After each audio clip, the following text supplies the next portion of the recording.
Bonjour tout le monde, je reviens aujourd'hui pour une nouvelle vidéo qui sera un tag, comme vous avez pu le voir dans le titre, c'est le tag Je suis chelou. Et du coup je l'ai trouvé en fait vraiment sympa dans le sens où c'était l'occasion de faire partager un petit peu nos bizarreries et de prouver que même derrière nos écrans on reste des personnes tout à fait normales avec des choses bizarres, avec des comportements chelous, avec des choses un petit peu spéciales, etc. Donc voilà, c'est l'occasion pour moi de partager ces petits moments de solitude avec vous. Et puis c'est parti, on va commencer tout de suite. La première chose que j'ai notée, parce qu'en fait j'en ai vraiment énormément des bizarres, j'ai pratiquement 3 pages, j'ai tout noté sur un cahier. La première chose, et c'est je pense le truc auquel j'ai pensé en premier quand j'ai décidé de faire ce tag, c'est que je suis en fait tout à fait incapable de finir mes assiettes. C'est-à-dire que quand je mange, dans mon assiette il restera toujours quelque chose à la fin de mon repas. Que ce soit de la mie de pain, que ce soit un bout de viande, que ce soit... Voilà, une partie de la nourriture que, je sais pas, visuellement elle me plaisait pas, donc je l'ai laissée de côté. Il reste toujours quelque chose. Mon assiette n'est jamais vide. Voilà, il y a toujours quelque chose qui reste et c'est assez bizarre, je dirais. Et je sais pas, les personnes avec qui je mange me disent toujours mais finis ton assiette. Et je dis non, j'y arrive pas, je peux pas, ça me plaît pas, j'ai pas envie de le manger, donc voilà. Il reste toujours quelque chose. Ensuite j'ai noté un truc aussi super bizarre, enfin, je vais arrêter de dire qu'à chaque fois c'est bizarre puisque de toute façon le thème de la vidéo c'est je suis bizarre, donc voilà, arrêtons de dire ça. Mais quand je mange une compote ou un yaourt, en fait principalement voilà, compote ou yaourt des desserts, je ne sais pas l'avaler tout rond. C'est-à-dire que la compote ou le yaourt, je suis obligée, donc je prends une cuillère dans ma bouche et je suis obligée de le mâcher. Voilà, normalement une compote ou un yaourt c'est pratiquement liquide en fait, c'est quelque chose qu'on avale tout rond sans avoir besoin de le mâcher. Et moi je n'arrive pas, je suis obligée de le mâcher pour être sûre qu'il n'y ait absolument aucun morceau un peu dur ou un truc bizarre dans la substance. Et du coup je le mâche pour être sûre que tout passe bien dans ma gorge et qu'il n'y a rien qui me fasse du mal à l'intérieur. Voilà, donc c'est vraiment très bizarre mais c'est comme ça, je l'ai toujours fait. Je sais pas pourquoi, c'est toujours au moment où je vais me coucher, au moment où je suis dans mon lit, que je me dis tiens, j'aurais dû faire ça aujourd'hui, ou mince j'ai oublié d'acheter ça, ou zut j'ai oublié d'écrire à un tel ou à un tel. Et c'est toujours au moment où je vais me coucher que ça me vient à l'esprit quoi. Je suis capable de passer ma journée de repos sans rien faire. Vraiment la journée pas productive du tout, je vais rester dans la télé toute la journée ou voilà, alors que j'ai 10 millions de trucs à faire. Et non, c'est le soir quand je me couche que j'ai des remords, je me dis mince ça j'aurais dû le faire, etc. Et je suis presque limite capable de me relever pour le faire. Je le fais pas bien sûr parce que je suis trop flemmarde et je suis dans le genre de fille un petit peu dans la procrastination, c'est-à-dire que je remets toujours tout au lendemain. Mais voilà, c'est vraiment très bizarre, je le fais tout le temps, tous les soirs avant de me coucher, je me dis mince ça j'aurais dû le faire, je l'ai pas fait et finalement je me dis bon je le ferai peut-être demain. Et au final je le fais quand même pas le lendemain, donc voilà. Très bien quoi, bravo. C'est pareil, quand je vais me coucher, que je mets ma tête sur l'oreiller, je devais bouger pendant peut-être, je sais pas, 1 minute, facile 1 minute. Et en fait, je vais bouger ma tête pour trouver exactement la bonne position. Parce que ce qui m'arrive, c'est que j'ai très souvent, c'est-à-dire, en fait, pratiquement tous les jours, j'ai le nez bouché. Je respire mal par le nez. Et du coup, en fait, je vais essayer de trouver la position sur l'oreiller de manière à ce que ma joue soit un peu tirée vers l'arrière, comme ça. Comme ça me dégage la narine et j'arrive à bien respirer quand je suis allongée. Parce que je dors jamais sur le dos, je dors toujours sur le côté ou sur le ventre. Mais du coup, ma tête et en mode à plat sur la joue quoi. Et il faut que j'arrive à respirer comme il faut. Et du coup je suis toujours en train de bouger comme ça dans tous les sens sur mon oreiller. Et Paul il craque à chaque fois quand je fais ça, ça l'énerve vraiment beaucoup. Mais j'arrive pas à me coucher tant que j'ai pas trouvé la parfaite position pour bien respirer. Alors il y a un truc aussi que j'ai remarqué, que ça m'arrive très souvent. Et c'est aussi très énervant pour les autres personnes, c'est que je crains de boire ou de manger un aliment que je sais qu'il a été ouvert depuis quelques jours. Par exemple, une bouteille de jus de fruits, je vais l'ouvrir un lundi, je vais boire lundi, mardi, mercredi, et à partir du jeudi je vais me dire ça fait longtemps qu'elle est ouverte quand même, je sais pas si elle est encore bonne, autant il y a des trucs qui sont mis à l'intérieur, autant ça a tourné ou je sais pas quoi.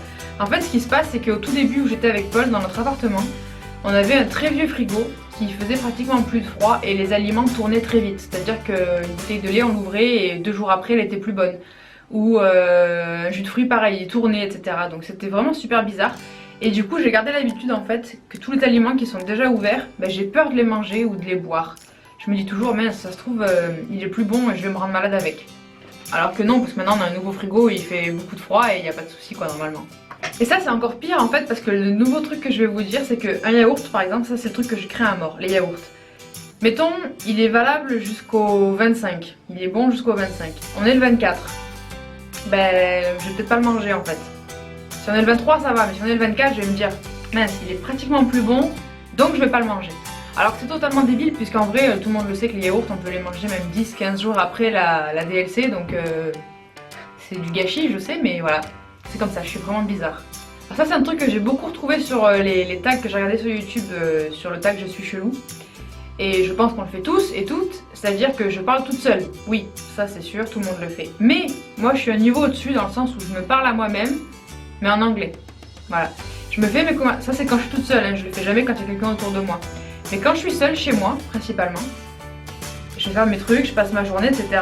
Et je me parle toute seule en anglais, je me fais mes scénarios en fait. Donc je me fais les questions, les réponses, les voix off, les didascalies, enfin je fais vraiment tout. Je me fais un film en fait dans ma tête et je le fais en anglais. Voilà. C'est bizarre, en même temps c'est bien parce qu'au moins ça me permet de parler anglais tous les jours et voilà, comme dans mon ancien boulot je parle anglais toute la journée, c'est pas un problème, mais ouais, je fais ça en permanence, donc je parle toute seule et en plus de ça je parle seule en anglais. Après il y a un truc c'est vraiment bizarre mais ça vient pas de moi, enfin je pense pas, je sais pas. C'est-à-dire que quand je me réveille toujours quand l'heure c'est 2 fois le même nombre. J'explique. Par exemple je vais me réveiller à 11 h. Et ben quand je regarde l'heure sur mon téléphone, au moment où je le prends, c'est 11h11. Ou si je me réveille à midi, ce sera midi 12. Ou à 14h, 14h14. Bref, je me réveille quand même rarement après 14h, hein. Faut pas exagérer. Mais c'est trop bizarre parce que je me réveille tout le temps à ces heures-là en fait. 10h10, 11h11, midi 12. C'est vraiment chelou quand même. Je me dis que mon cerveau il doit être automatiquement programmé pour se réveiller pile à l'heure où les nombres sont les mêmes. Je ne fais jamais mon lit. Sauf quand je vais me coucher. Le matin je me lève, je l'aère, etc. Ça y a pas de problème. Mais il reste comme il est toute la journée. Et c'est le soir quand je rentre chez moi, je me démaquille, on mange, etc. On regarde 2-3 vidéos, machin. Et genre 1 heure avant d'aller se mettre dans le lit, là je fais le lit. Du coup il reste fait pendant 1 heure. Et après une fois que je vais me coucher, je le défais, machin. Donc c'est trop bizarre, il y a des gens qui font leur lit le matin, normalement c'est ce qu'il faudrait faire après l'avoir aéré. Ben non, moi je le laisse en vrac toute la journée et je le fais uniquement le soir avant d'aller me coucher. Je sais pas pourquoi. J'ai un sentiment de confort en fait quand je fais ça, je me dis ah la chambre elle est bien rangée, le lit il est fait, etc. Je peux aller me coucher tranquille. Quand je suis au restaurant ou à McDo, j'ai toujours les yeux plus gros que le ventre. En fait j'arrive, en général j'ai faim dans le restaurant ou au McDo, etc. Donc j'ai faim et je me dis c'est bon. Aujourd'hui, je suis une warrior, je vais pouvoir manger entrée, plat, dessert. Donc je commande l'entrée, je mange mon entrée, je commence à plus trop avoir faim. J'arrive au plat, à la fin du plat, si j'ai réussi à le finir, tout en laissant quelques trucs dans l'assiette, je me dis c'est bon là je suis blindée. Et le dessert, je le mange jamais. Combien de fois ça m'est arrivé d'aller au restaurant, de commander plein de trucs, l'entrée, le plat, le dessert, et de demander au restaurateur de m'emballer le dessert pour que je puisse l'emporter chez moi. Ou au McDo, quand j'y vais, je commande un truc par-ci, une boîte de nuggets, un hamburger, des frites, un dessert, un wrap, etc. Et en fait, je vais pas tout manger. Je vais manger un petit peu du cheese, un petit peu du wrap, un petit peu des frites. Et je finis rien. Donc j'ai vraiment les yeux plus gros que le ventre. Et ça, j'ai toujours eu les yeux plus gros que le ventre depuis toute petite. J'arrive pas à me dire, au moment où je commande, Émilie, sois raisonnable, tu vas payer moins cher et tu vas pas gaspiller de nourriture. Bah non, j'y arrive pas. Je le fais quand même. Quand je suis au travail, je suis très productive la journée. Ça y a pas de problème. Mais quand je suis chez moi, que je suis en journée de repos, je suis incapable de faire quelque chose de productif tant qu'il fait jour. Je sais pas pourquoi, mais en fait psychologiquement, pour moi la productivité, elle est liée à la nuit. Donc en hiver ça va parce qu'il fait nuit relativement tôt, donc du coup je peux faire mon ménage en fin d'après-midi, mon repassage, le rangement, etc.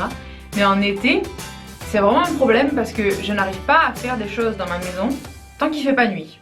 Donc je peux passer ma journée de repos à ne rien faire, à rester en mode larve sur mon canapé devant la télé ou à regarder des vidéos sur YouTube ou à faire je ne sais quoi. Mais les choses qu'il faut absolument que je fasse dans mon chez moi, je les ferai que le soir, quand il fait nuit. Ça m'est arrivé de rentrer du boulot à 9 h et hop, à 9 h quand je suis chez moi, je décide de faire le ménage de fond en comble dans l'appartement, ça me prend 3 heures. Et finalement je me couche à minuit, mais je suis contente parce que j'ai fait mon ménage. Alors ça c'est un truc que tous mes proches, amis, famille confirmeront. Je déteste appeler les gens au téléphone. Je supporte pas parler au téléphone. Déjà, dans mon travail, je dois le faire. je le fais bien évidemment, mais j'aime pas ça. Et mes amis, je les appelle jamais.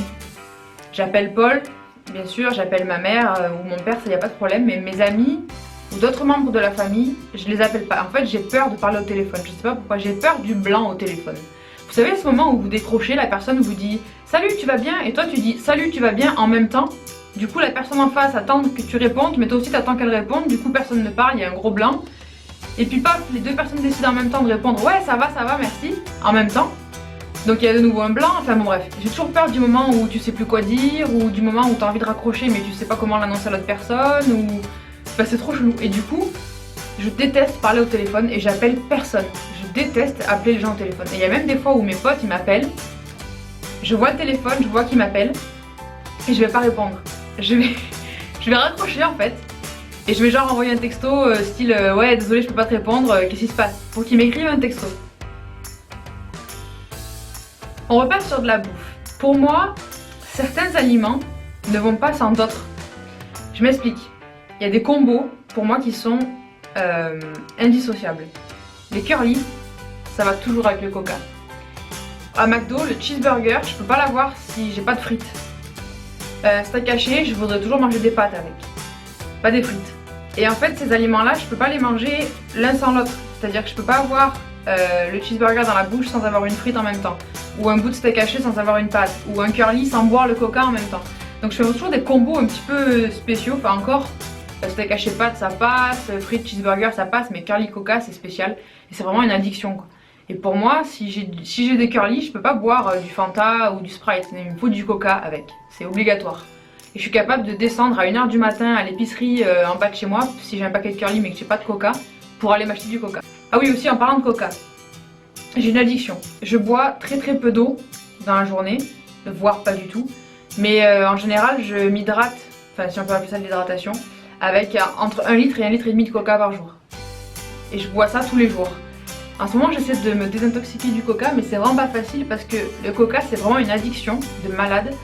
Et je suis capable de boire 1,5 litre de coca par jour et de pas du tout boire d'eau.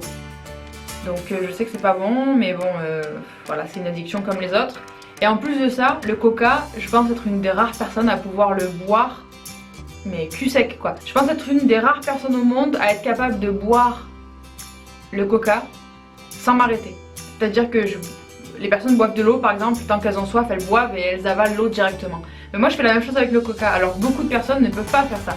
Parce que le coca, c'est agressif dans la bouche avec les bulles et tout ça, le gaz. Mais moi c'est pas un problème parce que comme j'en bois 1,5 litre par jour, je suis en fait hyper habituée, ma gorge elle est sevrée quoi.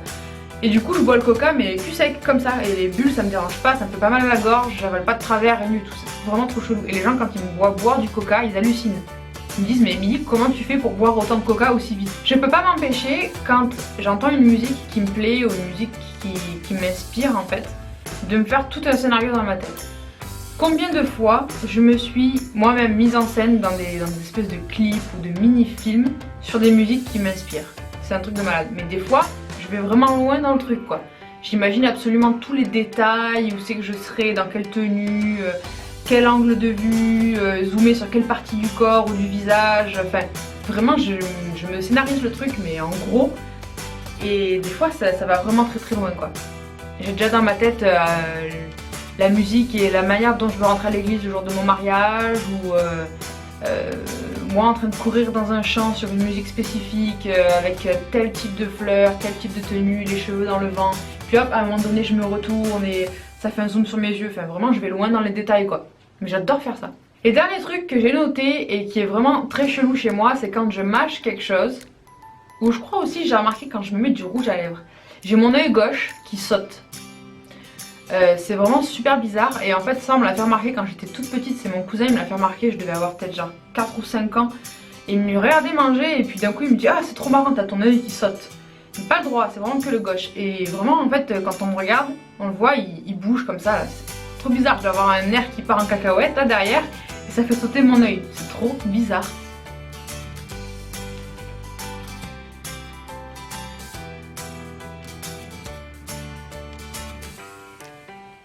Voilà les amis, cette vidéo est terminée, j'espère qu'elle vous aura fait rire autant que ce que moi ça m'a fait rire de la tournée. N'hésitez pas à mettre dans les commentaires si vous aussi vous avez des trucs chelous qui vous arrivent tous les jours, que vous avez remarqué si vous avez des trucs chelous qui sont comme moi ou si vous avez des trucs différents. Enfin, voilà, n'hésitez pas à le mettre dans la barre de commentaires, ça me fera vraiment rire de lire vos bizarreries aussi, ça me rassurera.